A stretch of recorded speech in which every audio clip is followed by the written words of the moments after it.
This is They Create Worlds, episode 217, The Games of Ed Logg. If anybody wants to find me, I'll be in the last place you would look. In a place where people used to be, a land that's called reality, you'll find me there. Welcome to They Create Worlds. I'm Jeffrey, and I'm joined by my co-host, Alex. Hello. In a few scant hours, we will be live in person at DragonCon, if you're there already, because it will be Sunday, and if you're in the United States, this comes out before the Sunday. That's right. We are, as we've talked about for several episodes, giving a panel at DragonCon. Obviously, we are recording this before DragonCon, because who has time for this kind of nonsense during DragonCon? I don't. Barely have time for it before DragonCon, but this will be dropping not too long before our panel, assuming the schedule holds. Of course, we don't have a final schedule yet, but we've been told Sunday.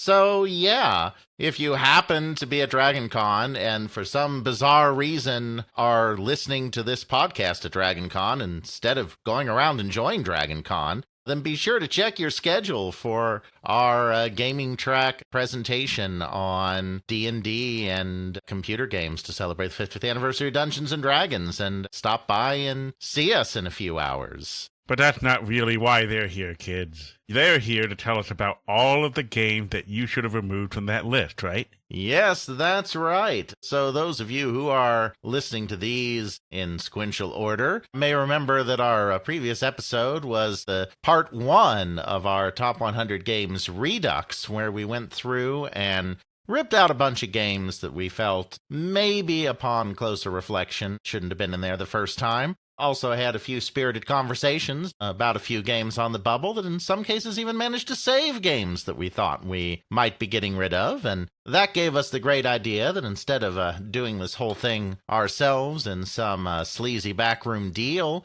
and having part 2 occur right away, we would open it up to our listeners to give us some ideas of what games they think were missing from the list and that should be put in their place. Of course, the show notes for the previous episode will reveal all the games that were currently kept on the list, if you're paying attention. So you can see what you think may be missing there and which we were wrong about, and we'll take that into consideration. We'll still go into our sleazy back room at the end of the day to make our choices, but we will absolutely take the public's views into account, and if somebody manages to get their game on there, we'll definitely share a good shout out and share why you said that we were crazy to not have a particular game on our list in the first place. Feel free to engage in that process, and our next episode after this one, we usually announce that at the end of the episode, but this time we'll do it a little early. Our next episode after this one will be that part 2 of the Top 100 Redux, where we will reveal what games have been added to the list of most influential games, in our personal opinion. Okay, so that's it for housekeeping.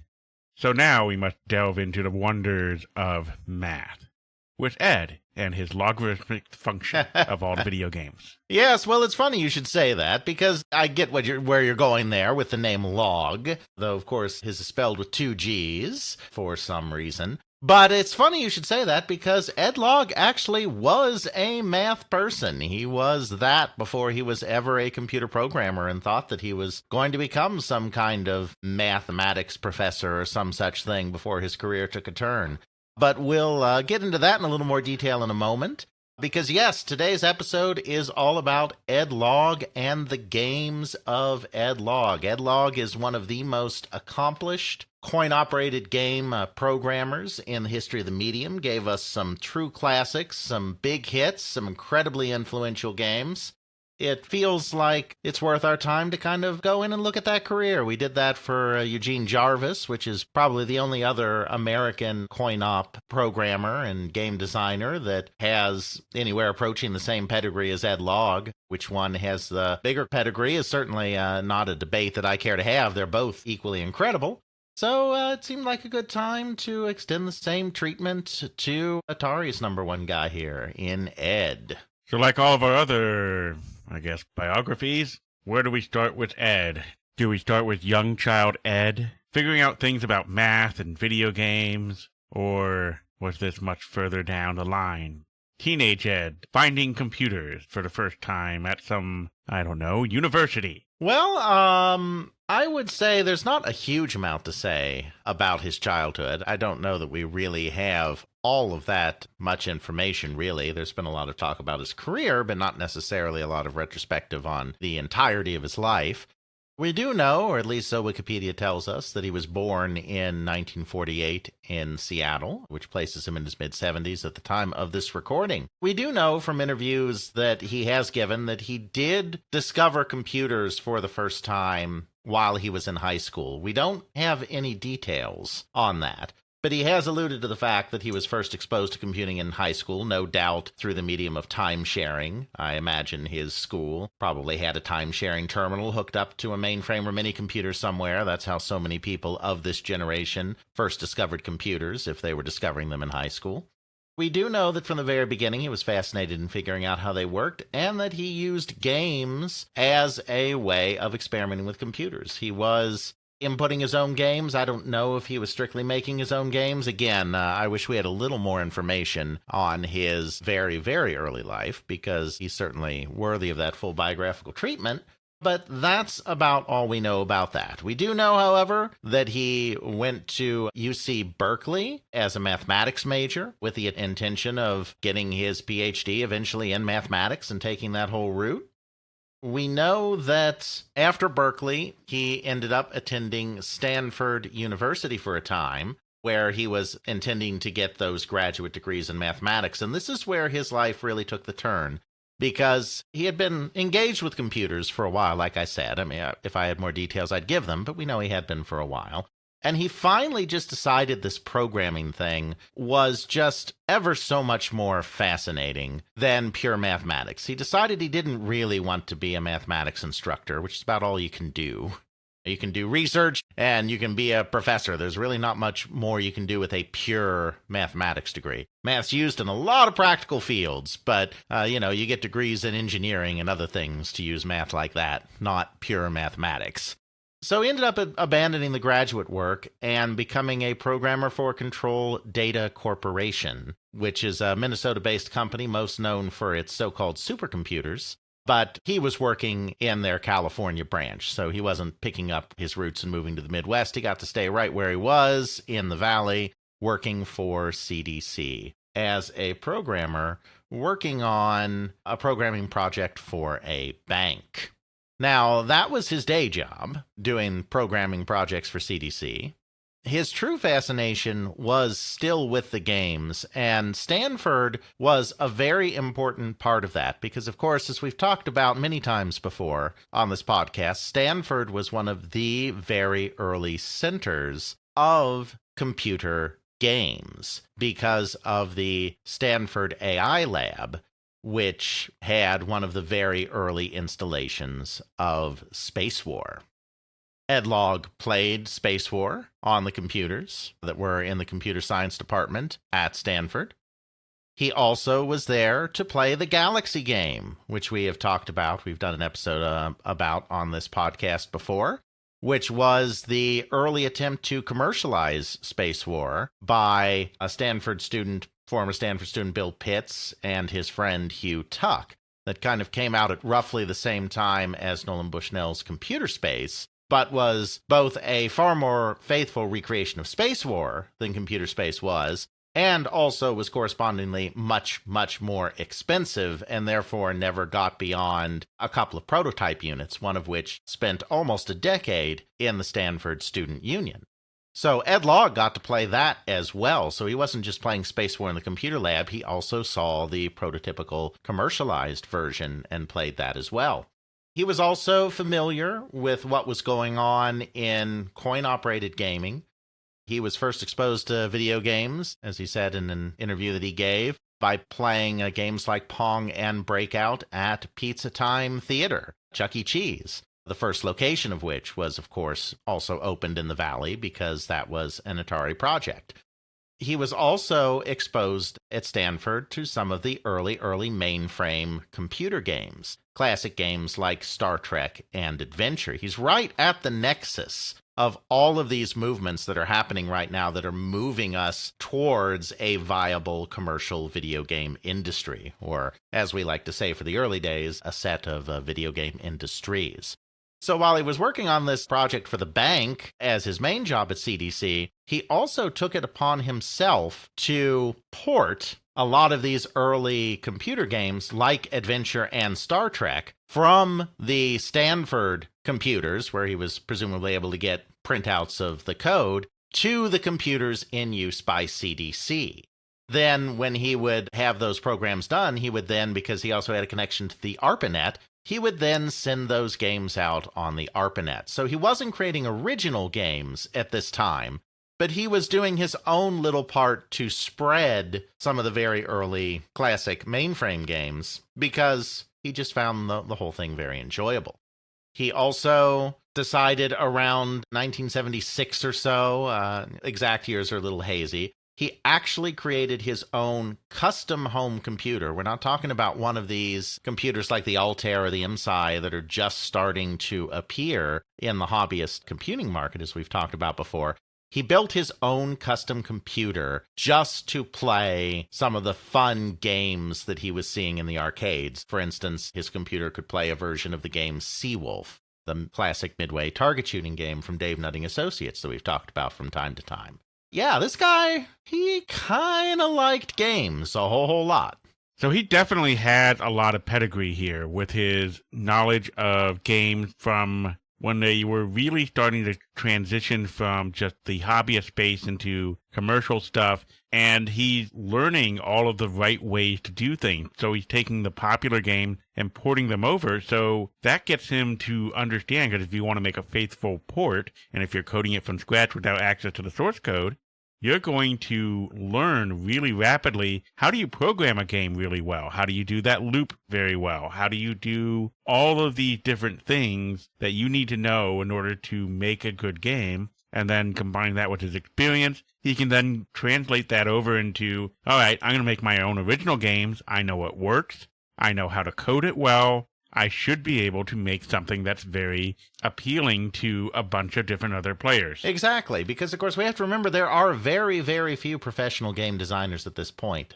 The coin-op industry is just really spinning up, and of course most of the companies in the industry are more focused on copying the few people that know what they're doing than creating their own original games. There is not much of a home market yet. We're basically just in the era of Pong clones. The first programmables are just coming out. And, of course, the computers, we're just getting the first home computers in. So not many games have been released for home computers yet as well. I mean, this is very early, and he's immersed deep in this very early. And like you said, both from a programming perspective and design perspective, it's giving him an idea of how this all works and what works for good design. And, of course, not everybody who just happens to be exposed to some of these things at an early age is going to automatically, miraculously be a great game designer. If that were the case, we'd all be making money making games. But he had that kind of mind. I don't know if he has a mathematical brain, a very analytical brain. I don't know if that's what it is, but he just had a way of kind of seeing how all the pieces fit together, and he often would kind of plan out games a lot in his head before he even got started, and certainly his exposure to games at this time helped with that. But that was not his day job, because, of course, in those days, if you were a computer programmer, you were working for a respectable big company like a CDC or an IBM. That's where the jobs were primarily. But, of course, he's also in the Valley. The Valley is where Atari is, and it just so happens that a friend of his ends up getting a job at Atari. And I would tell you who that friend is, except that Ed Logg doesn't remember who the friend was. So we don't have that piece of information. But a friend of his came to be employed at Atari and told him about it. And I believe this friend, because he mentions that in a 1977 Christmas party, he saw a prototype of the Atari VCS. Now, the VCS had just come out in holiday 1977, so there were commercial units available, but he specifically said in the interview that he saw a prototype of the VCS. So I imagine that was at a Christmas party, and I imagine that it was probably his friend who worked at Atari that had that on display. He doesn't say that, but it only makes logical sense. So he saw the VCS, he saw the stuff Atari was doing, and of course he had his own interest in this, as evidenced by the fact that he built his own computer just so he could play games at home. So he thought, hey, this seems pretty cool, and I love doing this stuff, and that sounds like a cool career. So with the help of his friend, he got his foot in the door at Atari and joined the coin-operated games division as a programmer. That was in 1978, at the beginning of 1978, that Ed Logg joined the company. Still really early in the history of the company, and we may recall, Atari's been kind of up and down during this entire period. I mean, they had a big hit with Pong, then they kind of couldn't figure out what to do next. Then they got some traction again with games like Sprint 2 and especially Breakout in 1976, but the market's been very up and down. 77 wasn't as great a year. 78's not looking like it'll necessarily be the best a year. It's a company that's really in transition as the coin-op industry is kind of going up and down, or the coin-op video game industry is going up and down, and the home product has not fully managed to carve a place for itself yet either. Kind of a pioneering time to be coming to Atari. Actually, his very first project was to take over a project that Dennis Coble was working on, a game called Dirt Bike, which was basically taking the gameplay of Sprint 2, which had been a highly successful game, changing it into a bike driving game with handlebar controllers. Now, Jeffrey often starts trolling around for games in the show notes as I'm talking. Don't bother with this one, Jeffrey. You won't find Dirt Bike. Aww. Because it was not released. That's common in the coin-op industry, something that we've talked about before, but that's also appropriate to bring up since Ed Logg always brings it up every time he's interviewed as well, is that the vast majority of coin-op projects don't make it to market. Because unlike other types of games, unlike home games, unlike computer games, etc., you have a method of finding out right away whether a game is going to be successful, and that is the location test. You build a cabinet or two, you put them in an arcade that you have an arrangement with to come around with your prototypes, and you just see for a few weeks if players are playing it. If the game gets a lot of play, then it'll probably get a lot of play everywhere. And if the game doesn't get a lot of play, it probably won't get a lot of play everywhere. So then you kill it before you actually manufacture it. Kind of very different way of being able to do things. Dirt Bike was kind of puttering along. It was doing fine in location tests, but it wasn't doing great. It was like, it wasn't necessarily doing bad enough to kill it, but it wasn't doing good enough to put into production either. At the same time, he actually started working on a second game on the side, completely unsanctioned by the company, because it's Atari. They can be a little loose sometimes. This is a game you will find if you go looking things up. The game Super Breakout. Basically what happened, obviously Breakout was a humongous hit, as we've talked about. We have a whole episode on that.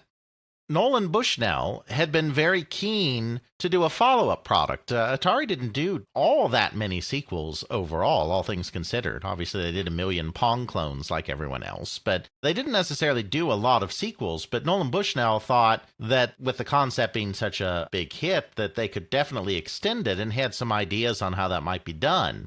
He ended up talking to Owen Rubin, another programmer in the division, about some of his ideas, as Nolan will do. Nolan's not in charge of game development at the company, far from it, but he can't help but go down to the lab, poke around, talk to the engineers, be all buddy-buddy, tell them to do things that then people like Al Alcorn and Steve Bristow had to remind their employees not to do because they work for the head of engineering, they don't work for Nolan. So he had told Owen Rubin that they should really do some additional versions of it. And then Owen got to talking with Ed about that over lunch.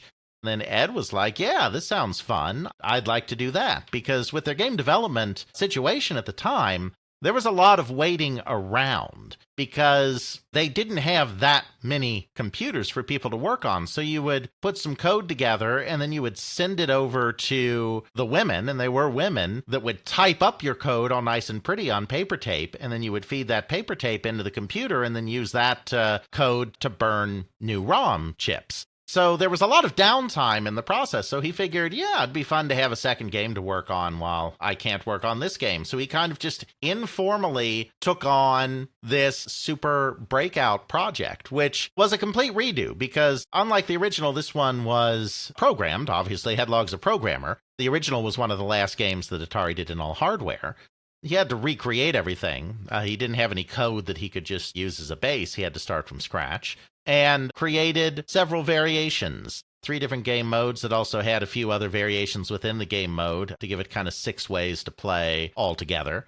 The most interesting and the most fun of these being the so-called progressive mode, in which the wall starts closing in on the player step by step the longer the game goes on, which is very interesting because that's in a lot of ways very similar to Space Invaders. You don't have aliens shooting back at you, you don't have bunkers, but the idea that you have this thing that is coming towards you faster and faster as the game progresses, and you have this kind of time limit to take care of things before it reaches the bottom, is of course the exact same thing that Space Invaders does. Space Invaders also being inspired, as we've discussed, by the original Breakout, but this was entirely parallel evolution, because the 2 games come out at about the same time in the fall of 1978, so neither one influenced the other. It's just both of these people figured out that it would be fun to have this threat descend upon you, though, of course, Ed Logg is keeping it very much in the Breakout vein of balls and paddles and bricks, no aliens or bunkers or spaceships.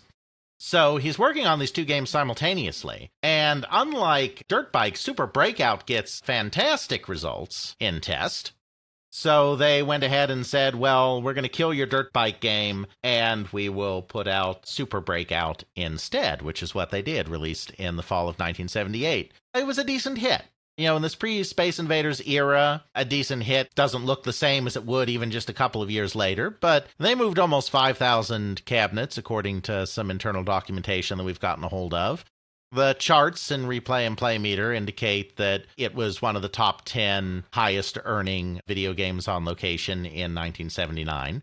So, you know, it did okay. Definitely a solid first product for our man, Mr. Logg. How this game works is you have your normal targets. They're coming down at you and at a certain rate of speed. You're trying to clear out everything in order to make it so that you can obviously continue on. Because I guess if it gets to the bottom, you lose, or it makes it really hard to bounce the ball, or you're more likely to lose. I'm not exactly sure. Mm-hmm. But the width remains the same. It's just the height of every target just keeps going down at a certain rate, and it gets faster and faster as time goes on. Yep. There were a couple of other modes that basically involved having more balls being in play at the same time. Double, which just gave you multiple balls right at the top and multiple paddles, and then a what they called cavity, where you start with 1 ball, but then other balls will be freed as the game goes on. But progressive, we think, I mean, it's hard to go back and know exactly what the players were playing, but we think progressive was the actual real sell, the most addicting of them all, and considering Space Invaders was just about to take the world by storm, that's in no way surprising. Yeah, very, very similar in design. You have targets coming down, you got to shoot them. Exactly. So that was his first game, a modest success. The next game that he did was a game called Video Pinball, which, as the name implies, was an attempt to bring pinball into video game form. You might kind of ask yourself, what's the point of something like that? Why put in the arcade a video game version of pinball when the arcade already has a version of pinball called Pinball? Aren't people going to play that instead? Quite frankly, Ed Logg thought the same thing. He thought it was nuts to do a video recreation of pinball because why bother to go to all that effort when you can just play an actual table? But that does forget one thing, or leave out one kind of important thing. While pinball on its own is a very fun game, pinball tables do take up more room than your typical video game cabinet. So there actually was a bit of a market for this in places that couldn't necessarily fit a real pinball table in, but were happy to have kind of this faux version that was programmed by Ed Logg. So, I mean, it was not a humongous hit by any stretch of the imagination, but according to Ed Logg, it kind of did okay and definitely did better than he expected. He prides himself on having pretty good instincts on what's going to sell and what won't sell, but readily admits that in this case he was one of the rare times he was wrong. The interesting thing is it did mostly play like real pinball, and they even created a cabinet that allowed you to nudge the table. They used a hinged cabinet, and you could actually push down on a part of the control panel to actually, quote-unquote, nudge the table. So you could even do a little bit of the banging on the table kind of thing that players would sometimes use to try to get themselves a little edge without, of course, setting off the infamous tilt mechanism.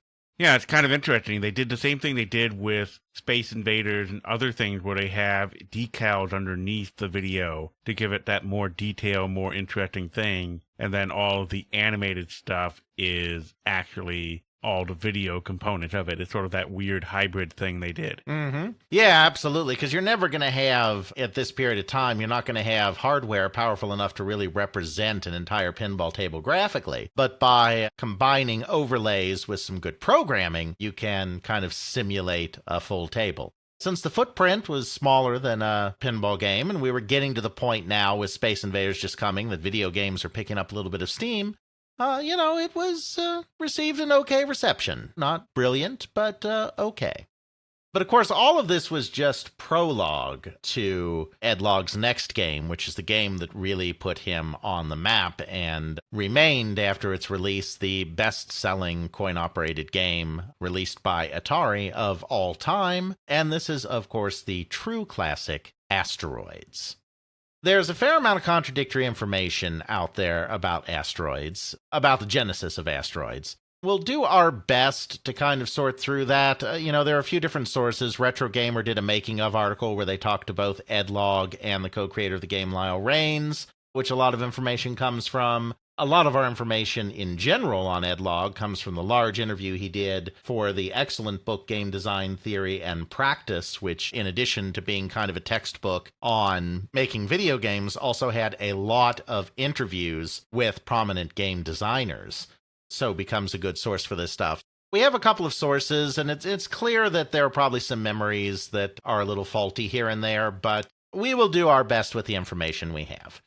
One thing that's certain is, while Ed Logg was very instrumental to the success of Asteroids, as we shall see as the story progresses, the game was not initially his idea. The initial idea actually came from another engineer by the name of Lyle Raines, who was the VP of engineering in the coin-operated games division at the time. Asteroids was a direct response to Space Invaders, because obviously Space Invaders had taken the market by storm. Everyone was having to rethink what it meant to have a hit video game, as Space Invaders sold and sold and sold and sold. It also cemented the space-themed game as something that had really captured the public's imagination. It was already kind of starting even before Space Invaders, with Cinematronic Space Wars and Exidy's Starfire, and of course Star Wars. The movie was exciting a lot of this activity as well, but Space Invaders was kind of the point of no return, where in the near future everything was going to be space games. Quite frankly, in some ways, Lyle Raines was not impressed. Certainly, he was impressed with the success of the game, and certainly he thought the kind of new gameplay elements, this idea that you're clearing the whole screen and that you're in mortal danger while you're doing it, was very, very interesting to him. But the play action, he felt, was rather simplistic. Because at the end of the day, all you're doing is moving left and right and firing. Yeah, there's some tension, and there's flying saucers coming by for bonus points, and aliens are getting faster as they descend, and all of this stuff. That's all going on, but the basic gameplay is incredibly simple. Lyle Raines feels that they can perhaps do something better. He kind of actually wanted to return to computer space, of all things. Everyone would agree that the original computer space was far too finicky. The control scheme didn't ever really quite come together. The game was a little janky. I mean, it's primitive, especially by the standards of 1979. However, game players have become more sophisticated. Space Wars has come out and been a massive hit. So kind of that basic gameplay of having to rotate your ship and use thrust and, space being fairly frictionless so that, you keep moving in a direction until you exert a force in an opposite direction, etc., wasn't necessarily so alien to players anymore and wouldn't necessarily be as confusing as that gameplay was perceived to be when Computer Space came out in 1971. So Lyle Raines thought to himself, what if we used the more interesting movement and ability to fly around the entire screen that you would find in a Computer Space or a Space Wars.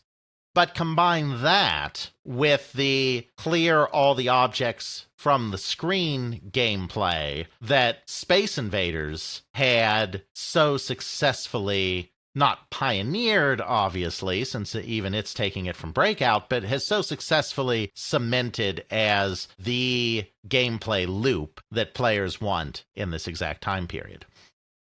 So he thought kind of basically a combination of Computer Space and Space Invaders. Now, why Asteroids? There's some real confusion there because everyone's memory, Lyle's and Ed's and everyone, is very strange on this. Ed Logg likes to make mention of a game that had a big asteroid in the center of the screen that was invulnerable, but everyone wanted to shoot at anyway. A prototype. So this was not a game that I think was released, but a prototype at Atari that never quite came together that featured a big asteroid that people wanted to shoot at, but it was no fun. Lyle Raines makes reference to the game Planet Grab, which was another prototype. This was never released, but it was a game that Atari was working on where two players would fly around the screen basically trying to capture planets. You would run into a planet to capture it, and the two players were competing to capture the most planets on the screen. He seems to indicate that as that game continued to be tweaked, that at some point it was changed where you could also blow up the planets, and that was kind of fun, and that may be where some of the idea came from. But it's all very confusing, and I'm not convinced any of them quite have it right. Another wrinkle in this is that the game Space Wars, the Cinematronics hit of 1978, did have an asteroid, or a meteorite, or whatever you want to call it, that would periodically fly across the screen, and was indestructible. So I wonder if they're really remembering an Atari prototype game, like Planet Grab, or if they are actually remembering Space Wars, which is an actually released game that did have an indestructible piece of rock that would fly across the screen. Who knows? But whether it was from an Atari prototype, or from Space Wars, or from something else entirely, Lyle Raines got the idea that these should be rocks, that the player is clearing the screen of rocks. So he takes this basic idea to Ed Logg. Ed doesn't know why he in particular was chosen, though he had had a couple successful games under his belt, so it could have been just as simple as Lyle Raines liked the work that Ed Logg was doing, and was like, so here's a game idea that I want to refine with you. Ed Logg thought it was very interesting, and he made some refinements of his own. He made two suggestions right up front. One was, okay, clearing the screen of rocks is great, but this is a coin-op game. Coin-op games require that eventually the player stops playing the game, or loses all his lives and has to continue the game so that we get more money. And unlike the aliens and Space Invaders, rocks don't shoot back at you. What do we do to prevent the player from just playing practically forever when there are just a couple of rocks left on the screen and they're very easy to avoid at that point? So he decided that there would be flying saucers that would come in, that yes, you could shoot for bonus points like in Space Invaders, but also they would shoot at you when they came in. Their attacks would get more intense the longer you're playing the game as a way of trying to finally end your asteroid-busting career. The other thing that he suggested is that to add a little more strategy in the game, instead of just having rocks of multiple sizes and you shoot one and it goes away, what if the bigger asteroids broke into smaller asteroids, which made you have to do a little more calculation about what order you wanted to tackle things and how much debris you wanted littering the field. Now, Raines in the Retro Gamer article kind of mentions that he already had the idea that the rocks break up. Ed Logg in his interviews says that he's the one that came up with it. So again, there's a place where memories conflict, but Ed Logg certainly seems to think that it was him that came up with that idea. From that basic premise was crafted the hit game Asteroids. Of course, Ed Logg, having been an avid Space War and Galaxy game player, not a very good one by his own admission, but still a frequent player of Space War and Galaxy game in college, very much modeled the controls on those games. He did work very carefully to balance the physics. He didn't go full accurate Newtonian physics. where there's just no friction at all in space. You still have to do the very Space Wars and computer space thing of changing your direction by rotating your ship and firing your thrusters, but there's just a little bit of friction, and he really worked hard to get the exact right amount in so that the game plays well and players can kind of get a handle on it, while still being mostly true to the real physics of how you would have to fly a ship in these circumstances. He also included the hyperspace function from Space War and Galaxy Game, the panic button that you can press if you're in immediate danger, and it'll warp you to a random spot on the screen, which may even put you in more danger than when you left, but at least gives you a chance to keep going. The other very important thing that he did is he made the case to do the game using Atari's brand new vector graphics engine, because this was going to be a game that was very dependent on the facing of your ship. You were going to be rotating your ship around because of the Newtonian physics. You can't turn on a dime. So in order to destroy asteroids near you, you're going to have to do a lot of rotation. You can't just zoom around the screen. The raster monitor resolutions at the time did not lend themselves to that, because you would basically have a small blob that you would barely be able to tell what end was what. They needed the higher resolution graphics that you could get from a vector display. He had done a little work on the vector engine. He had done a little work on Lunar Lander, which was their first vector game. He was not the primary guy on it, but he kind of just chipped in a little bit on it. So he knew that that system was around and was very excited about it. And so he convinced Lyle Rains to let them use that system as well, which was also instrumental to the game's success.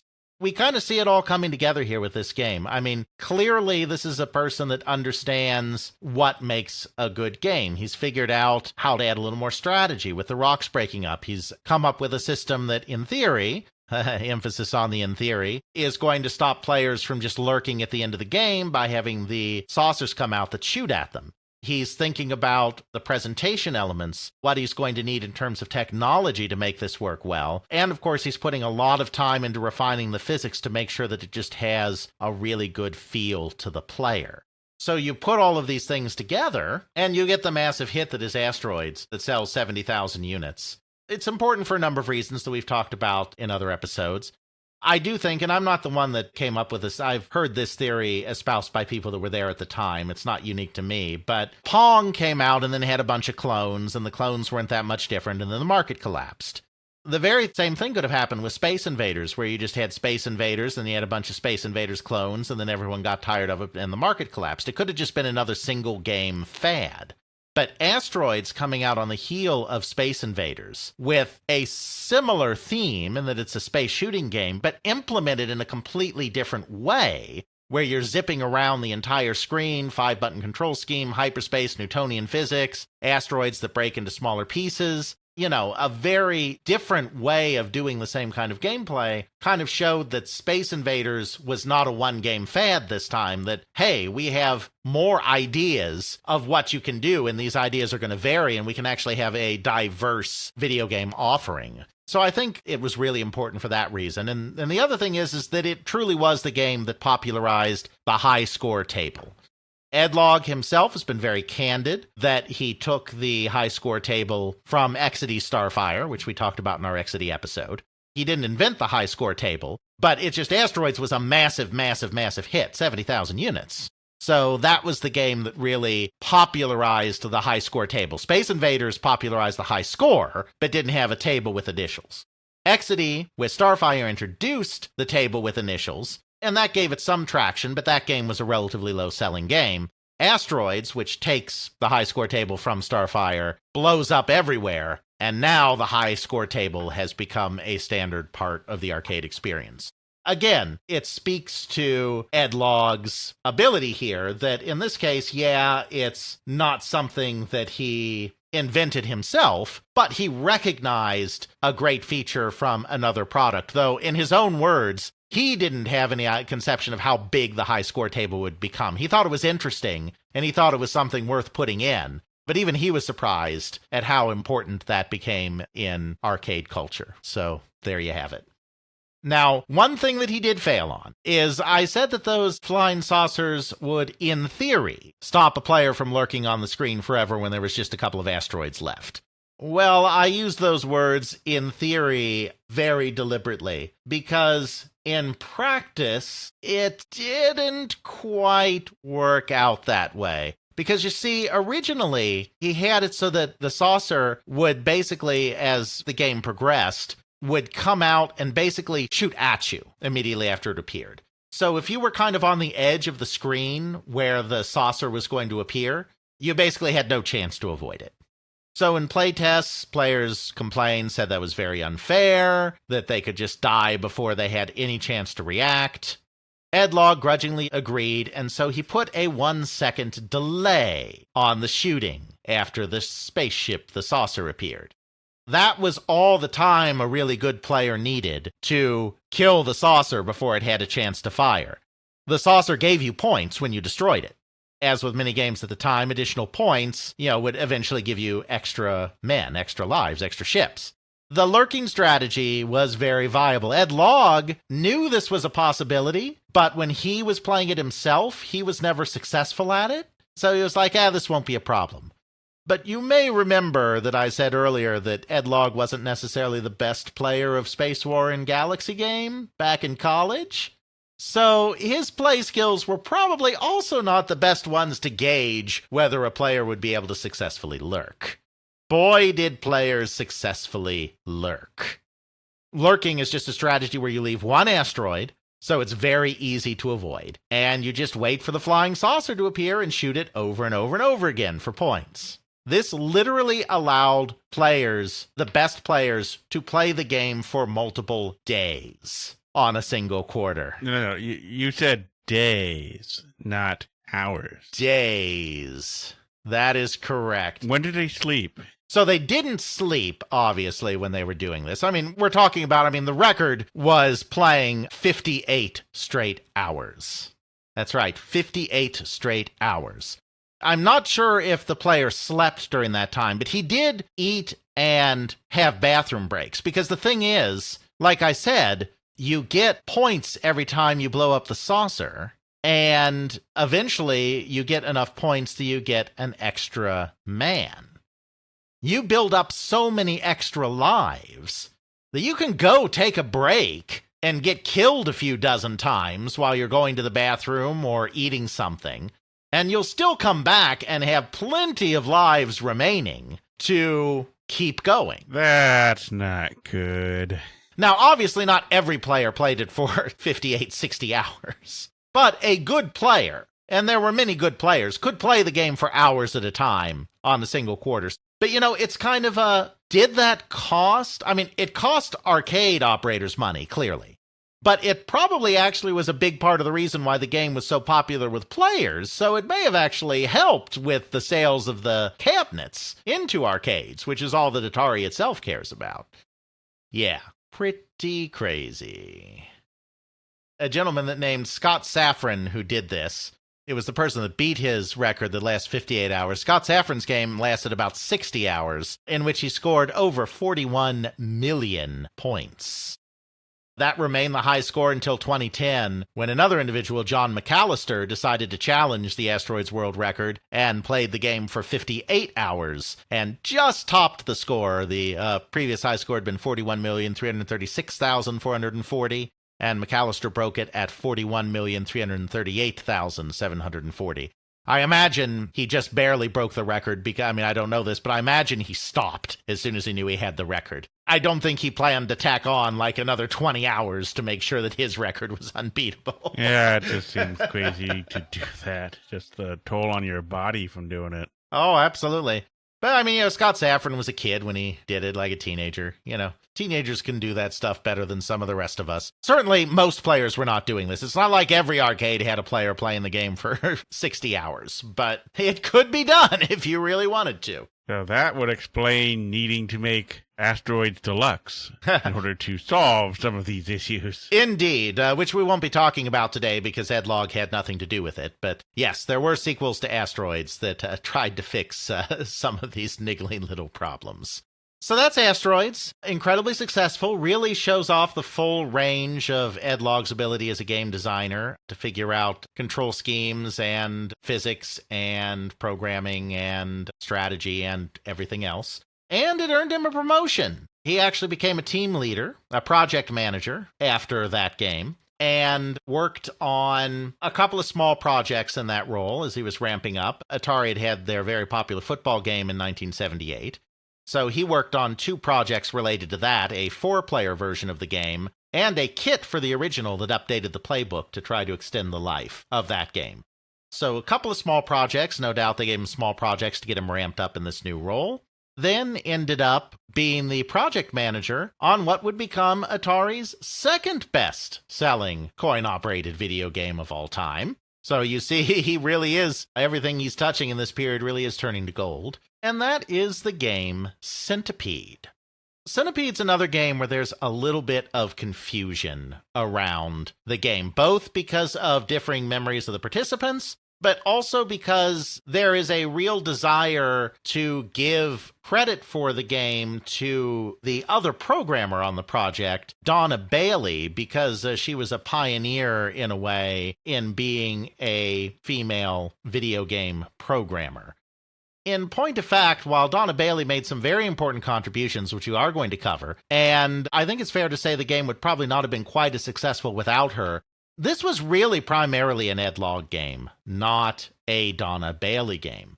Ed Logg truly does deserve most of the credit, and to be clear, this isn't some kind of woman erasure thing or a man taking credit for something that a woman actually did. That's not what this is at all. It's a fact that Ed Logg did slightly more of the work on the game than Dona Bailey did, but it's also a fact, as we'll see, that Dona Bailey made a couple of very important contributions that aided the success. So not about diminishing her at all, it's just about keeping the record straight. Dona Bailey was a fresh hire at Atari in 1980. And because she had never done any game programming work before, previous to that she had been working on cruise control in automobiles, Ed Logg had her look through the book of game ideas that the company kept that was made up of all the ideas that people came up with that were considered to have some merit at the company's yearly brainstorming sessions.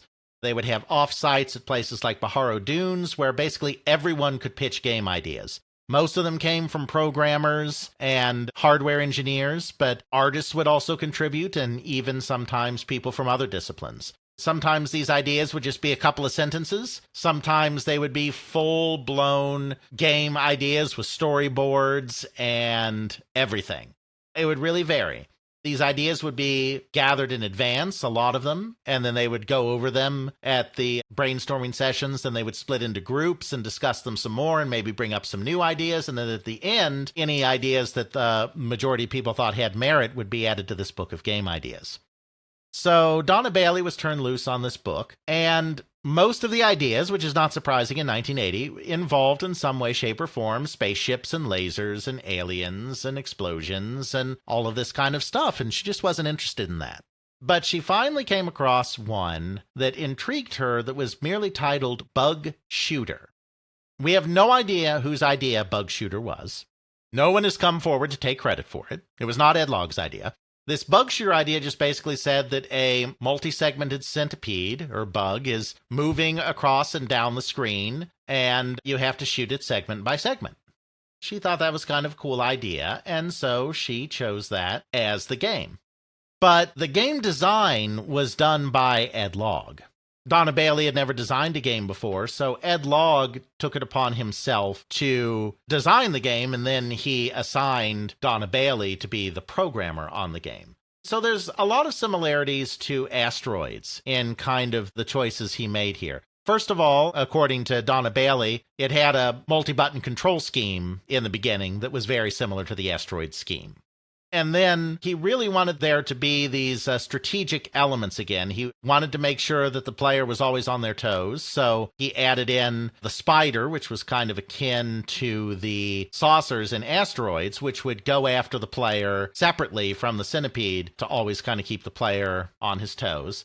He added a field of blocks that later morphed into mushrooms that would be arrayed across the screen and would cause the centipede to change direction and move lower every time that it hit one of these blocks, which made the game a little more unpredictable than just a centipede always coming down the screen in the exact same pattern.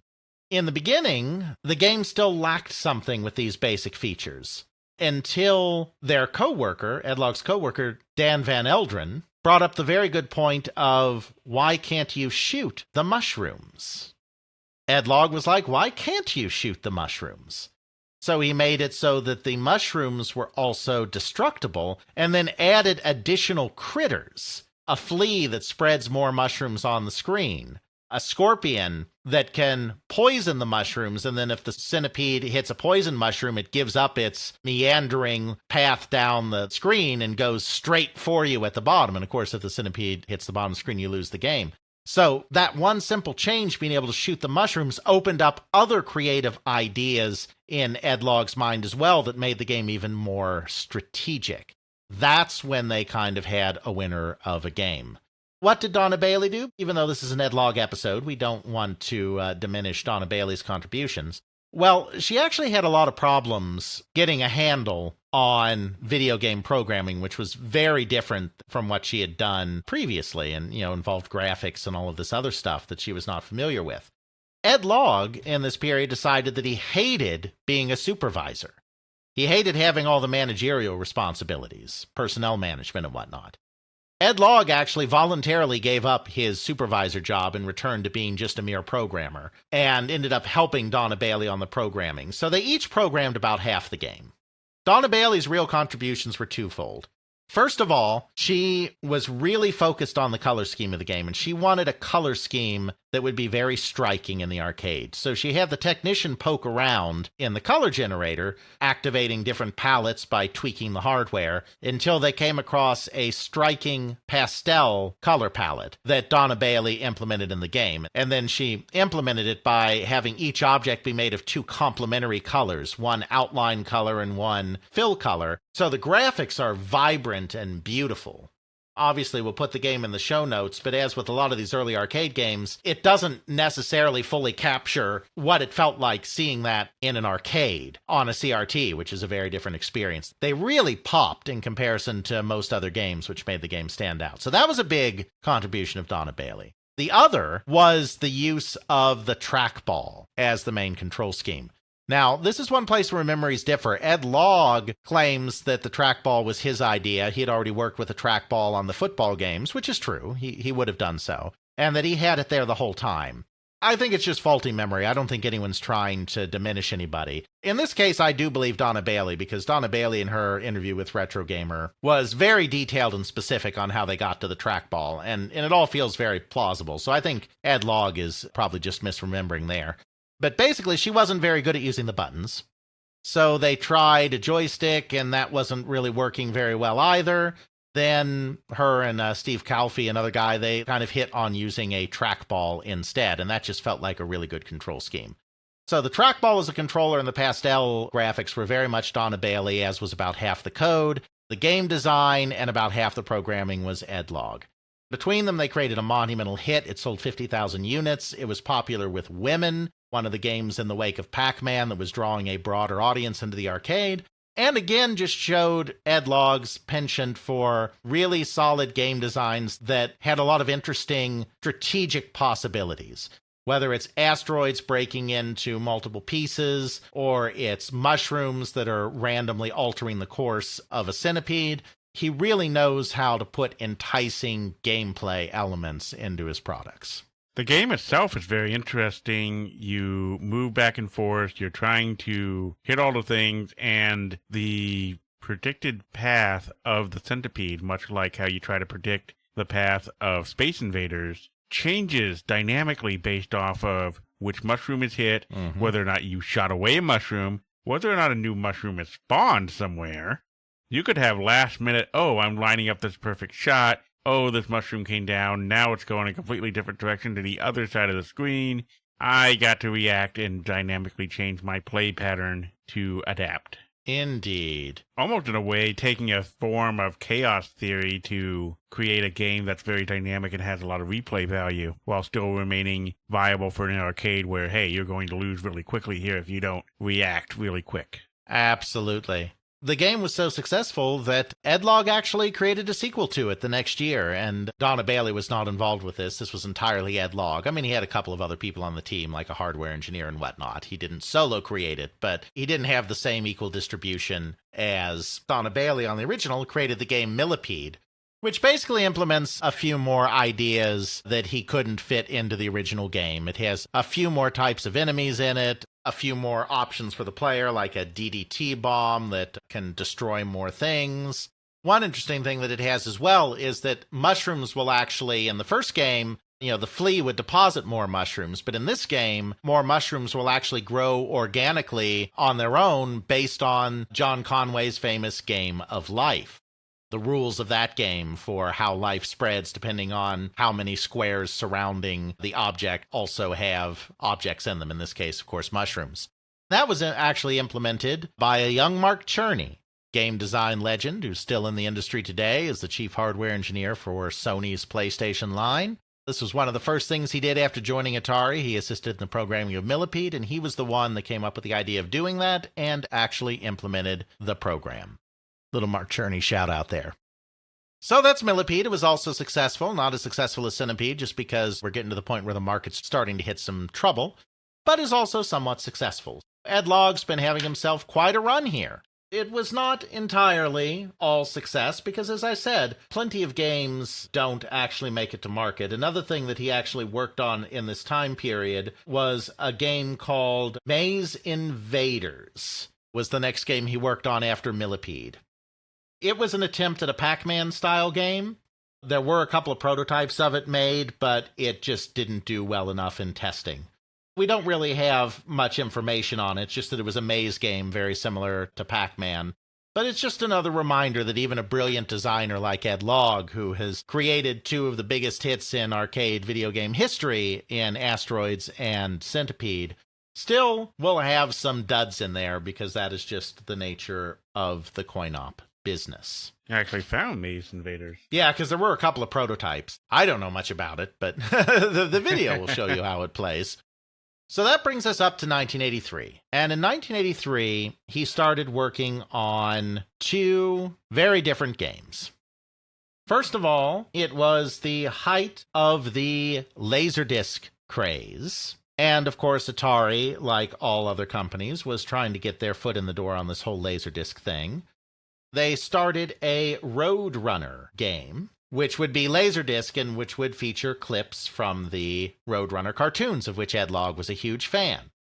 He had Warner, because, of course, Warner owns Roadrunner. It's part of the Warner Brothers cartoons, and Warner owns Atari. So they had Warner send over literally every single Roadrunner short, and he watched them all and picked out specific moments that he thought would be interesting to have played on the game. So it was a game where the Roadrunner was trying to avoid traps set by Wile E. Coyote, and then after the sequence played out, you would get a snippet of cartoon showing what happened. Atari did release a Roadrunner game, eventually, but it was not a Laserdisc game, and it was not created by Ed Logg. Because basically he had been doing the Laserdisc game, he was working on that for a long time, then they said, actually, you should convert that to our new System 1 hardware because nobody wants Laserdisc games anymore. Ed Logg was basically like, that does not sound fun at all, I don't want to do that. So he handed over all of his work to another Atari programmer and let him do the Roadrunner game. So again, I think some prototype stuff may have leaked from the Laserdisc game, I can't remember, so there may be something we can put in the show notes, not sure. But the officially released Roadrunner game by Atari is not an Ed Logg product. Well, because I'm just perform all my Google foo or whatever foo, searching foo, I believe I have found the Laserdisc version prototype leaked, and it's all its playthrough. So I'll, of course, throw that into the show notes. Sounds great. The other game he was working on was a hot little number called Dungeons. This game came about because his son was really into Dungeons and Dragons. So that was one thing that he was working on in 1983 and into 1984. The other thing that he was working on was a little number called Dungeons. The reason that this game came about is that his son was a really big fan of Dungeons and Dragons, which was really spreading in this period amongst teenagers and even preteens. It had kind of gotten big in colleges in the 1970s, and in the beginning of the 1980s was starting to really penetrate an even younger crowd, which is why, for instance, Stranger Things features Dungeons and Dragons so prominently, set in the same time period. So Ed Logg's son was really enamored with Dungeons & Dragons and had really wanted his father to make a Dungeons & Dragons coin-op game. Ed Logg just could not see how to do it. I mean, he understood he'd love to do this for his son, but he couldn't see how to do it. Then his fellow programmer, not sure if he was a programmer or a hardware engineer, but his coworker, Robin Ziegler, brought in a little game by the name of Dandy on the Atari 800 computer. Dandy, we won't spend a lot of time on, but we absolutely have to mention it. Dandy was a game created by an individual named John Palovich, who basically created it originally under the name Thesis of Terror as his MIT bachelor's thesis. Palovich was very into the emerging home computer scene and was studying computer science, electrical engineering, but, computer science at MIT. Was really interested in the Atari 8-bit computer, and actually his first thesis idea was to emulate the Atari 8-bit on one of MIT's mainframes. His professor was like, "That's so funny. You want to emulate a several $100 computer on a mainframe or mini computer that costs over $10,000. Why don't you find something else to do?" So he had never played D&D, but he had watched other people play it, and he had read the rules, had read the manual, so he was familiar with it. He had also been exposed to some of the games that were available at MIT, of which there were many, including the game Maze, or Maze War. It's gone by both names, one of the early first-person shooters, where players would navigate a maze-like environment trying to shoot at each other. So he thought it would be a great idea to emulate Dungeons & Dragons on a series of computers and have them wandering around a 3D dungeon battling monsters. He had to scrap the 3D dungeon. He ended up making it a 2D overhead game. The 3D dungeon thing didn't last long. He also had to scrap the multi-computer setup. It was too complicated. He had originally actually planned to have a group of 4 players navigating this dungeon and then have a 5th player at another computer be the dungeon master and actually send the monsters after the players in real time. That ended up not being practical either, so instead it became a 4-player overhead view game where you moved around this dungeon, collecting treasure, eating food to restore your hit points, and battling monsters. Because he did not have very complicated AI for the monsters, he decided that rather than just having, like in, say, Rogue, which is not a game he was exposed to, as he said in interviews, if he had been exposed to Rogue, he might have come up with more interesting monsters than he did. But instead of Rogue, where you had monsters of different abilities just already in the dungeon, randomly generated, but already there when you show up, he decided that since his monsters just basically made a beeline for the player, that to make things more challenging, he would have the monsters appear from monster spawners or monster generators. 4 players wandering around an overhead dungeon, collecting treasure, eating food to recover their hit points, and battling monsters that are coming straight at them from a monster spawner. That sound like anything you know, Jeffrey? It might sound like something I played before, yes. This guy certainly thrown down the gauntlet about what is going on here and how to properly do one of these video games. Indeed. I'm not sure what that game was called. Maze shooter game. It's really making it hard for me to understand the gravitas of this situation. You're going to have to hit it with a metal fist or something as they get closer and closer. It's really hard to remember what this game is. Indeed. This game, which then was actually, Palovich went on to work for Atari Research and then submitted the game under the name Dandy to the Atari Program Exchange. Dandy because D and D, Dandy, D&D, it's a pun, is not in every way Gauntlet. For one thing, the dungeon levels are very straightforward. There are no secrets to discover. Everything's out in plain sight. For another thing, there are no character classes. It's 4-player, but all of the players are identical in ability. There's also no pithy audio track, no voiced dungeon master. We don't want to go too far and say that Ed Logg just ripped off Dandy to create Gauntlet, because he did not.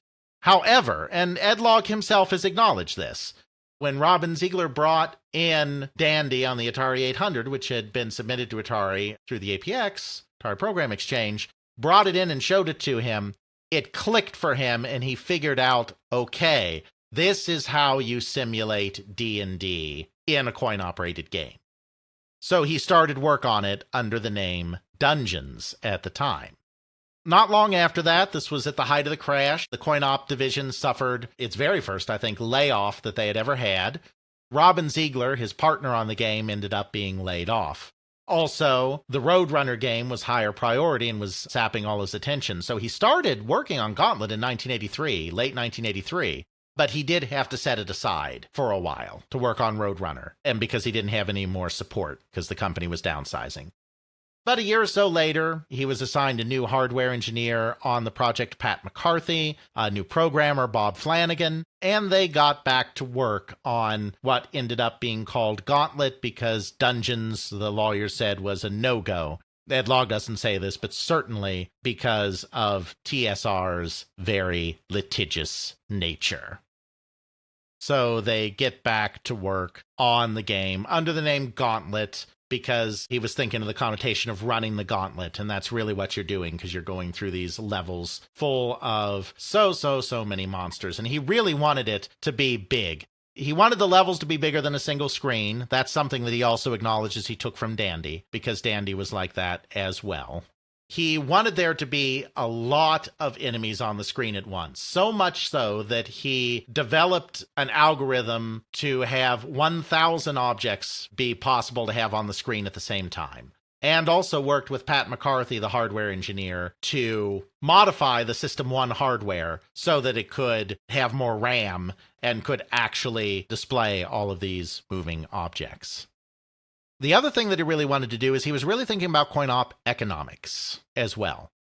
The industry had been through some trouble. It was starting to recover a little bit, but the fact of the matter was game development was getting more expensive, hardware was getting more sophisticated, and coin-operated video games had not been able to progress beyond the 25-cent price point. There had been a few attempts to do a 50-cent price point. They failed miserably. The audience rejected it. The coin-op industry was always hopeful that the savior of the dollar coin was just around the corner. But then the Sacagawea silver dollar was minted, and nobody liked them. So the dollar coin failed. So there had been no way to get beyond that 25-cent price point. Ed Logg came up with a few very important things, and it was Ed Logg that came up with this, not some marketer. I mean, he really has a sense of the industry. Ed Logg decided if we can't get past that 25-cent per person price barrier, then the obvious solution is to stack more players into the game. Dandy was 4-player, so it was very logical to make Gauntlet 4-player as well. And of course, each player would have to buy in separately, but he didn't stop there. Because, I mean, there had been other multiplayer games before. It's not like having 2 players play a game at the same time was all of that new by 1985.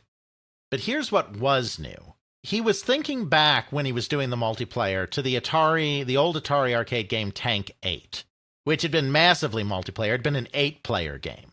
The reason that worked is that you looked down on the screen that was embedded into a cabinet, so you could get 2 players around each side in a square. He had no desire to make Gauntlet an 8-player game. 4 was all you were going to be able to do with a standard cabinet, or a mostly standard cabinet. Tank 8 allowed 8 players to play at one time, but everyone that was going to play a round had to put their quarter in at the beginning of the round, and then the whole round had to play out, the last man standing, before people could put in quarters again. He thought that makes no sense. I want a game where someone's playing and me and my buddy come up and there's empty spots. We can just get right into the game. he made it so that people could join or drop out at any time during a session by dropping in their quarters.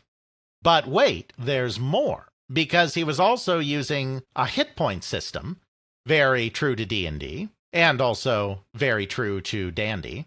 Yes, you could eat food to recover hit points, but he also figured that the hit points would be a perfect way to get players to buy in at the beginning of a game for additional gameplay. It's not just that you could put a quarter in to join, you could also put more quarters in to increase your life total. So I can put in that $1 of quarters in order to have all the life and live all the longer, while my little friend over there with his 1 quarter will not live as long as I do.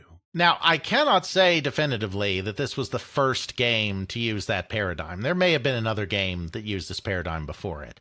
It established the paradigm that still exists to this day in coin-operated games, which is most coin-operated games are multiplayer. Most coin-operated games allow other people to join the game at any time, and most games will allow you to do as much buy-in as you want up front, by which I mean it's not just that, insert another coin when you die to continue, but also if you want to put in a bunch of arcades use cards now, but if you want to put in a bunch of credits up front, you can buy more and more lives, before you actually die. This is the economic engine that really drives the arcade revival in the 1980s, in the late 1980s after the crash. While Ed Logg is not solely responsible for this, Gauntlet is one of the first, if not the first, games to introduce this paradigm. It's an incredibly popular game, and it's the reason that paradigm spreads throughout the industry.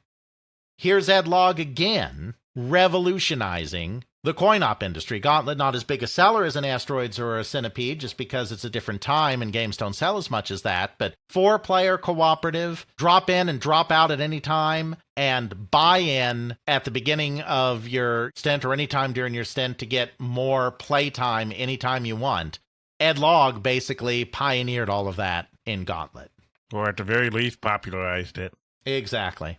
Yeah, so that's huge. Just a couple more things about the game. First of all, we haven't mentioned the voice. I mentioned it in passing, but we haven't gone into that in detail. This was done on a modified version of Atari System 1 hardware, and the System 1 hardware did include a voice chip in it, a Texas Instruments chip.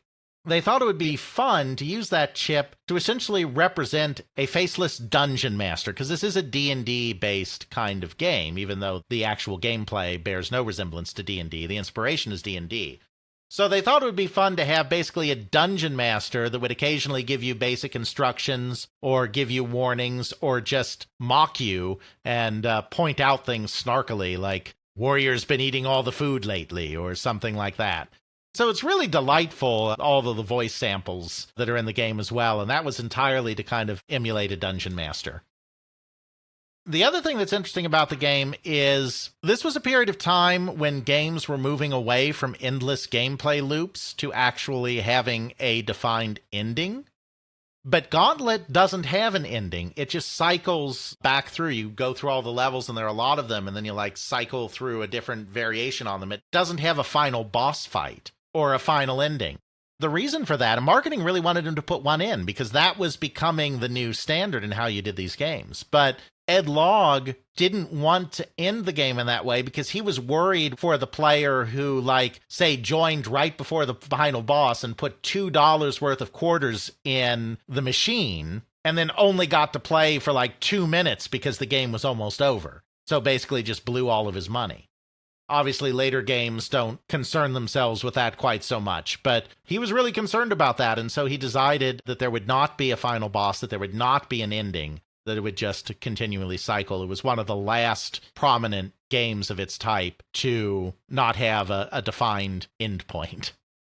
So that's Gauntlet, another major hit. We're kind of going to go through the rest of Ed Logg's career pretty rapidly here. There's really not enough fodder for a 2-part episode, but we also don't want this episode to be 5 hours long. And those were really his most significant games. Definitely the most significant stuff he did was Asteroids, Centipede, and Gauntlet. So spending so much of our time on those 3 games and kind of blowing through some of the rest feels appropriate. After Gauntlet, he did do a sequel, Gauntlet 2. It was basically just a way to incorporate, again, just like with Millipede, it was just incorporating a few more ideas that he had and really couldn't get into Gauntlet. It's just kind of an extension in that way. More interesting was the next game. It started as another Gauntlet game by the name of Catacombs. Basically, he had seen some early first-person shooter. In various interviews, he talks about Castle Wolfenstein, by which I think he actually meant Wolfenstein 3D. And in one interview, he even talked about Doom. Well, Catacombs, which would morph into Xybots, came out in 1987. So he hadn't seen any Wolfenstein 3D or Doom in 1987. They didn't exist yet. Castle Wolfenstein doesn't strictly make sense. While that did form the basis for Wolfenstein 3D, it is in no way a 3D game. My guess is he saw perhaps Midi Maze or some other. There were a couple of first-person games that had come out. He basically wanted to see if he could create a first-person game using the Atari System 1 hardware, which wasn't really designed to do that. So he took up that challenge and created basically a 3D Gauntlet. Marketing decided that they were all gauntleted out and didn't want another Gauntlet. So he changed the theme to be more like Atari's earlier sci-fi coin-op game Major Havoc, and kind of set it in the Major Havoc universe, turned it sci-fi, turned the enemies into robots, and created the game Xybots.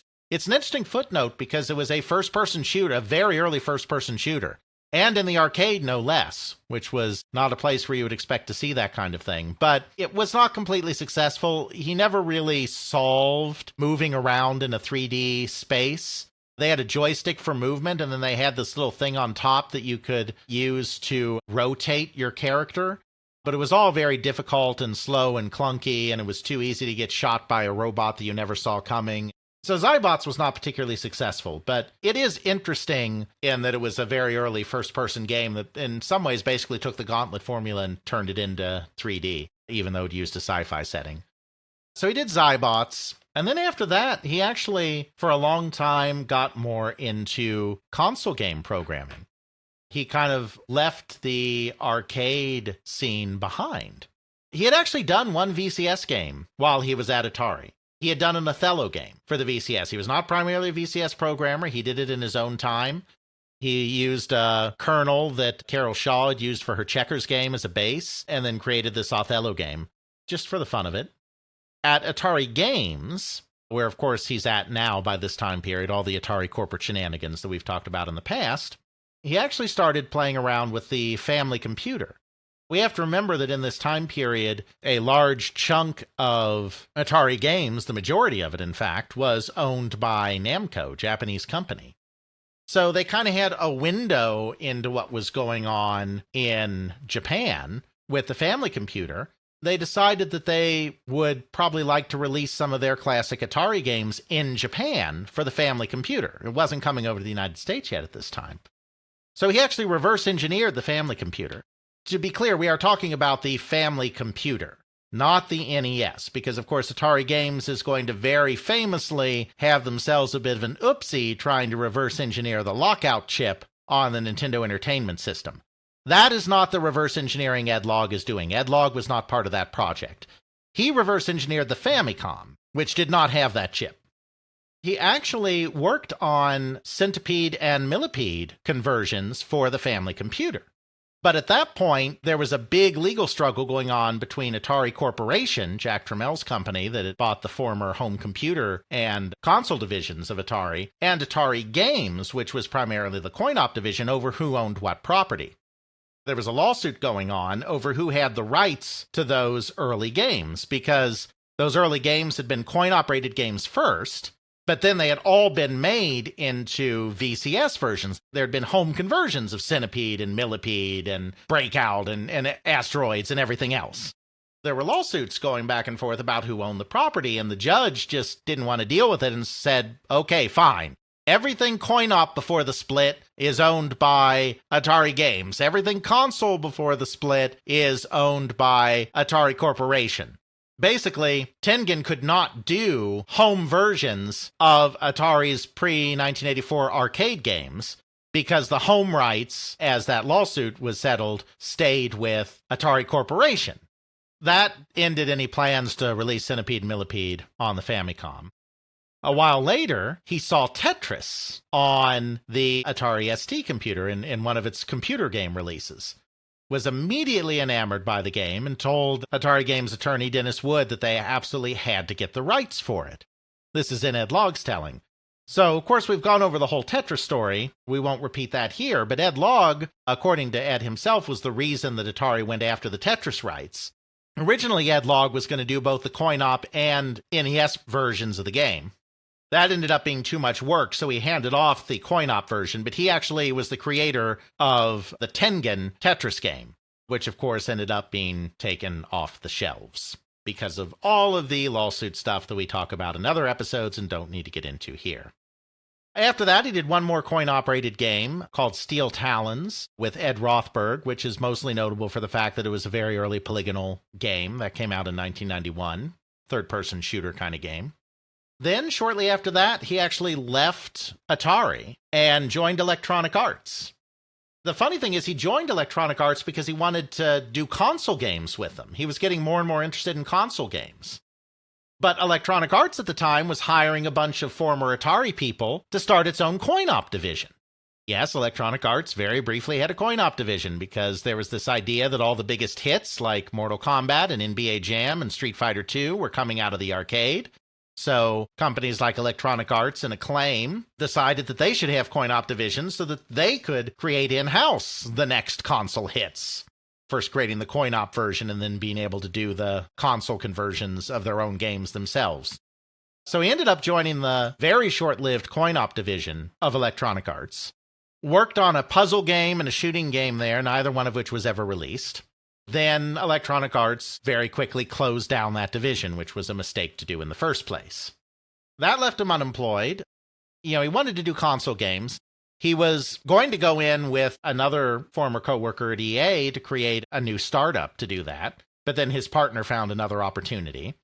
So he actually, this was not planned, he actually ended up right back at Atari Games. A lot of people think that he spent his whole career at Atari Games because he ended up right back there very quickly after he left, but there was actually a very brief interval where he worked at Electronic Arts. Because Atari Games was looking for somebody to convert their arcade game, Wayne Gretzky 3D Hockey, to the N64. He joined that group and did that conversion. Then devoted himself to making conversions of the San Francisco Rush games, racing games, also for the N64. There's really not much to say about these. We don't have a lot of information on the making of them. They are, in a way, just ports. But I will say that Ed Logg did say that his philosophy with doing these kinds of console ports was he understood that a console game is never going to compete with a coin-op game in graphics and sound and unique control schemes and all of that stuff. His philosophy when doing these ports was to pack the ports full of content. He figured that the one thing that you could do in the home that you couldn't do in the arcade is create a game meant to be played by a player for a very long time and have other things for them to find and collect. So like his port of San Francisco Rush Extreme Racing, the first San Francisco Rush game that he ported, it has more tracks than the original. Plus, it has secret courses that you can discover within the tracks, and there are collectible hidden keys on the tracks that can be used to unlock additional vehicles. He added new secrets, he added new collectibles, he added new customization options, all of these kind of things. He wasn't just doing a straight port of the arcade game into the home because he knew that would be a loser. He was trying to give a little value add there.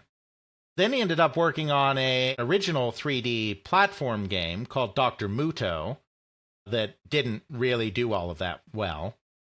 Then Atari Games, Midway Games West, by this time closed down, and he spent the rest of his time basically looking back at making simpler games like back in the old days. The cell phone market was picking up. So he joined a startup called GenPlay Games, along with several other people from Midway Games West, the former Atari Games, to create some cell phone games. He moved on from there to making simple games for cable TV systems.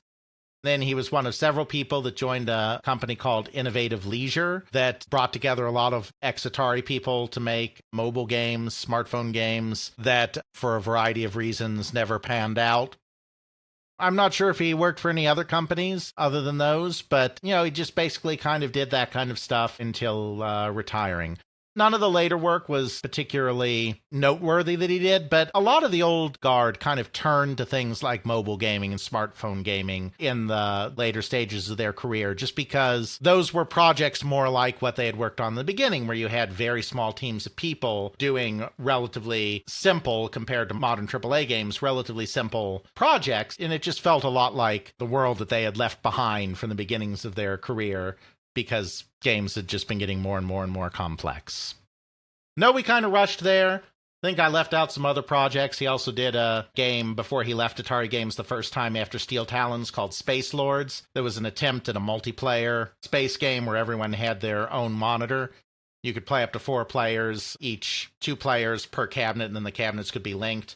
I left that out. It didn't do very well. I might have left out something else too, but that is basically, in a nutshell, the career of Ed Logg. While his later output wasn't necessarily as notable as his earlier output, he was in the industry for a long time.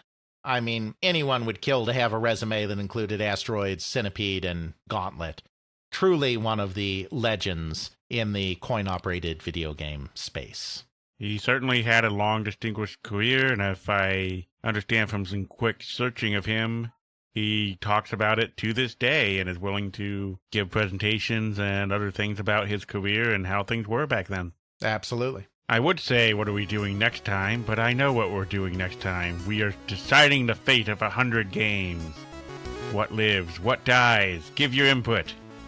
Next time on They Create Worlds. Check out our show notes at podcast.theycreateworlds.com, where we have linked to some of the things that we discuss in this and other episodes. You can check out Alex's video game history blog at videogamehistorian.wordpress.com. Alex's book, They Create Worlds, the story of the people and companies that shaped the video game industry, Volume 1, can now be ordered through CRC Press and at major online retailers. Email us at feedback@theycreateworlds.com. Please consider supporting us on Patreon at patreon.com/theycreateworlds. Please help get the word out by leaving a review on your favorite podcasting service. We now have the podcast available on YouTube. Intro music is Airplane Mode by Josh Woodward, found at joshwoodward.com/song/airplane mode, used under a Creative Commons Attribution License. Outro music is Bacterial Love by Roland Music, found at freemusicarchive.org, used under a Creative Commons Attribution License.